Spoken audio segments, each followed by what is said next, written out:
నామంలో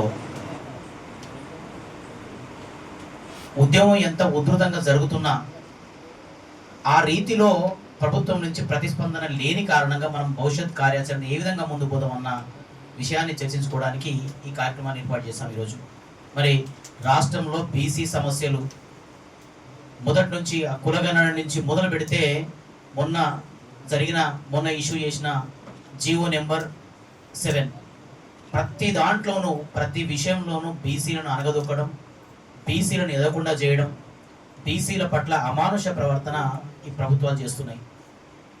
పేరుకు తెలంగాణ రాష్ట్రంలో 3,30,000 కోట్లకు పైగా బడ్జెట్ ఉంటుంది. కానీ 14 లక్షల మంది విద్యార్థులు చదువుకోవడానికి 2,000 కోట్లు ఈ రాష్ట్ర బడ్జెట్ దగ్గర మనసు రావడం లేదు. అంటే మనకు ఎన్నికల సమయంలో బీసీ డిక్లరేషన్ పేరుతో రకరకాల వాగ్దానాలు ఇచ్చి ఎన్నికల సమయంలో వాగ్దానాలు ఇచ్చిన కాంగ్రెస్ పార్టీ మేము ఎన్నికల్లో గెలిస్తే ఫీజు బకాయిలు పెండింగ్లో ఉన్న ఫీజు బకాయిలు అన్నీ క్లియర్ చేస్తామని చెప్పింది. అంతేకాదు చదువుకోవడానికి ఆర్థిక భరోసా కింద 5 లక్షల రూపాయలు మేము విద్యా కార్డు ఇస్తామని చెప్పింది. అట్లాగే చదువుకోలే పిల్లలకు స్కూటీలు ఇస్తామని చెప్పింది. ఇన్ని చెప్పి బీసీల దగ్గర ఉన్న ఓటును దొంగిలించిన కాంగ్రెస్ ప్రభుత్వం ఇలా గద్దెనెక్కిన తర్వాత కొత్త పథకాలు ఇవ్వకపోగా ఉన్న పథకాలు కష్టపడి సాధించి ఆర్ కృష్ణ సుదీర్ఘ పోరాటం వల్ల సాధించిన ఫీజు రీయింబర్స్మెంట్ పథకము 18 సంవత్సరాల నుంచి సుదీర్ఘ కాలం పాటు కొనసాగి దాదాపుగా 1,60,00,000 మంది ప్రయోజనం పొందిన అతి గొప్ప స్కీమ్ ఫీజు రీయింబర్స్మెంట్ స్కీమ్.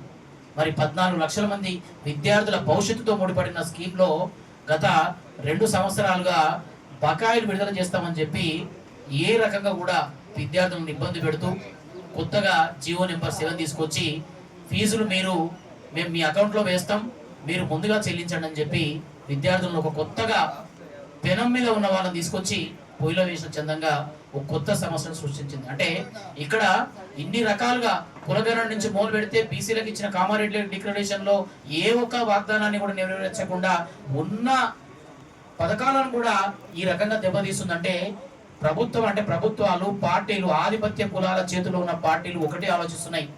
బీసీలు సమయానికి ఏం చెప్పినా నమ్ముతారు, ఓట్లేస్తారు, ఓట్లేసి గద్దెనెక్కిన తర్వాత మనం నచ్చింది చేసుకోవచ్చు. మిత్రులారా, ఈ రాష్ట్ర బడ్జెట్ 3,30,000 కోట్లు మనవి. ఈ రాష్ట్రం మన పేరు మీద చేస్తున్న దాదాపుగా 4 లక్షల కోట్ల అప్పుకు మనం బాధ్యత వహిస్తున్నాం. మరి బడ్జెట్ మనదైనప్పుడు అప్పులకు బాధ్యత వహిస్తున్నప్పుడు ఆ బడ్జెట్ లో భాగం ఎందుకు ఉండదు? మనకు న్యాయంగా రావాల్సిన 2,000 కోట్ల ఫీజు రీయింబర్స్మెంట్ పథకానికి సంబంధించిన నిధులు కూడా ఎందుకు సమయానికి రావట్లేదు అన్న విషయాన్ని మనం ఆలోచించాలి. మనం ఈ విషయంలో ఫీజు రీయింబర్స్మెంట్ విషయం ఒకటే కాదు, సమగ్ర కులగణన జరిగిన తర్వాత ఎన్నోసార్లు అడిగితే మొన్న ప్రభుత్వం వాళ్ళ వెబ్సైట్లలో మన కులగణన లెక్కలు వెబ్సైట్లో పెట్టింది. మన వెబ్సైట్లో ఉన్న దాని ప్రకారం కూడా ఏ కులాలు ఎంత ఉన్నాయి ఏంటి అనే లెక్కలు సవ్యంగా ఉన్నాయి. 56% పైగా మనం బీసీలని లెక్క తీల్చింది. మరి 56% పైగా ఉన్న లెక్కలు తీల్చిన తర్వాత మన స్థితిగతులు, సామాజిక పరిస్థితులు, ల్యాండ్ బ్యాంక్ ఎట్లుంది, ఎవరికి ఎంత భూమి ఉంది, ఏమున్నాయి ఆస్తులు ఉన్న విషయాలు కూడా అలా చాలా స్పష్టంగా ఆ నివేదికలు ఉన్నాయి. మరి ఉన్న తర్వాత కూడా కాంగ్రెస్ పార్టీ బడ్జెట్ ను మనకు అనుగుణంగా ఆ నివేదిక ప్రకారం కులగణన ప్రకారం ఇస్తుందా లేదా అన్న విషయాన్ని కూడా ఆలోచించాలి. అంటే వీళ్ళు మనం ఏదో అడిగామని చెప్పేసి లెక్కలు తీసిరు కానీ బడ్జెట్ ని కానీ ఏ రకంగా సంక్షేమ పథకాలు కానీ మనకు వాటా ప్రకారం ఇచ్చే ఉద్దేశం లేదు. మరి ఇలాంటి పరిస్థితుల్లో దేనికైనా పోరాడితేనే మన లక్ష్యాన్ని సాధించగలుగుతాం, గొంతెత్తితేనే మన లక్ష్యాన్ని సాధించుకోగలుగుతాం. కాబట్టి బీసీ ఉద్యమంలో మనపై జరుగుతున్న ఈ అమానుషమైన అక్రమం సంబంధించిన ఇవన్నింటిని కూడా ఎదుర్కోవాలంటే మనం అంతా కూడా గ్రామ స్థాయి వరకు ఉద్యమాలు, బీసీ ఉద్యమం మండల స్థాయి, గ్రామ స్థాయి వరకు వెళ్లాల్సిన అవసరం ఉంది.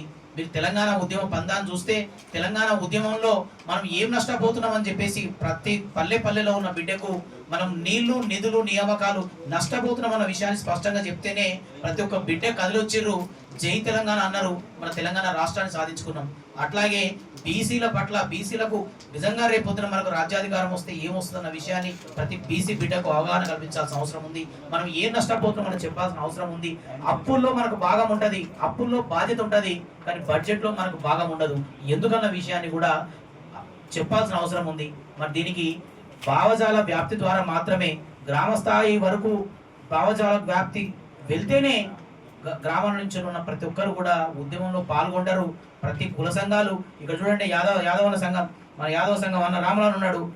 33 జిల్లాల్లో వాళ్ళకు బ్రహ్మాండంగా కమిటీలు ఉన్నాయి, కార్యవర్గ సభ్యులు ఉన్నారు, మంచి కుల సంఘాన్ని బలంగా నడిపిస్తున్నారు. మరి ఇట్లాంటి మేజర్ కుల సంఘాలు, ప్రతి ఒక్క కులానికి ఉన్న సంఘాలు, గ్రామ స్థాయి వరకు ఉన్న సంఘాలలో ఇదే తరహా మీటింగ్లో ఏ రకంగా అన్యాయం జరుగుతుంది, మన పట్ల ఏ రకంగా అమానుషం చేస్తున్నారు, మనం నిజంగా సాధిస్తే బీసీల రాజ్యాధికారం సాధిస్తే మన రాజ్యం వస్తే ఏమొస్తున్న విషయాన్ని ప్రతి కుల సంఘం బాధ్యత తీసుకొని వాళ్ళు గ్రామ స్థాయి వరకు వాళ్ళకు అన్ని కుల సంఘాలు నిజంగా ఈ భావజాలాన్ని, ఉద్యమ ఉద్దేశాన్ని, మన లక్ష్యాన్ని స్పష్టంగా గ్రామ స్థాయి వరకు తీసుకెళ్తే అద్భుతమైన విజయాన్ని సాధిస్తామని చెప్పేసి ఈ వేదిక ద్వారా తెలియజేస్తూ, ఏ ఉద్యమానికైనా యువకులు వెన్నుముకగా ఉండాలి. మరి అలాంటి పరిస్థితుల్లో ఈరోజు వంశీ గారు తెలంగాణ జాతీయ బీసీ సంక్షేమ సంఘం రాష్ట్ర వర్కింగ్ ప్రెసిడెంట్గా నిజంగా నియమించడం అనేది అభినందించాల్సిన విషయం.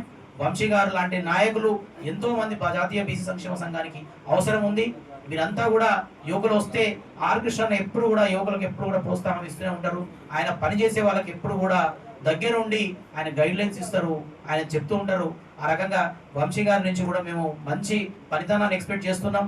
వారి ఆధ్వర్యంలో కూడా ఉద్యమం మరింత బలపడుతుందని చెప్పేసి ఈ వేదిక ద్వారా ఆశిస్తూ సెలవు తీసుకుంటున్నాను. అలాగే ఈ కార్యక్రమాన్ని ఉద్దేశించి పెద్దలు ప్రతిపక్ష మండలి, శాసనసభ ప్రతిపక్ష మండలి నేత, బీసీల పెద్దన్న ఏ కార్యక్రమంలో కూడా నేను ఉన్నా అని చెప్పేసి మాకు నైతిక మద్దతు ఇస్తూ ప్రతిసారి ఆయన పార్టీలో ఉన్న తర్వాత కూడా మన గొంతుకై బీసీల పక్షాన పార్టీలో మాట్లాడుతూ బయట కూడా అన్ని వేదికలపైన కూడా స్పష్టంగా బీసీల డిమాండ్ల పైన, బీసీల జరుగుతున్న అన్యాయాలపైన మనకు గట్టిగా గొంతెత్తి మనతో పాటు నడిచి వస్తున్న అన్న మధుసూదన్ అన్న గారిని మాట్లాడాల్సిందిగా కోరుతున్నాను.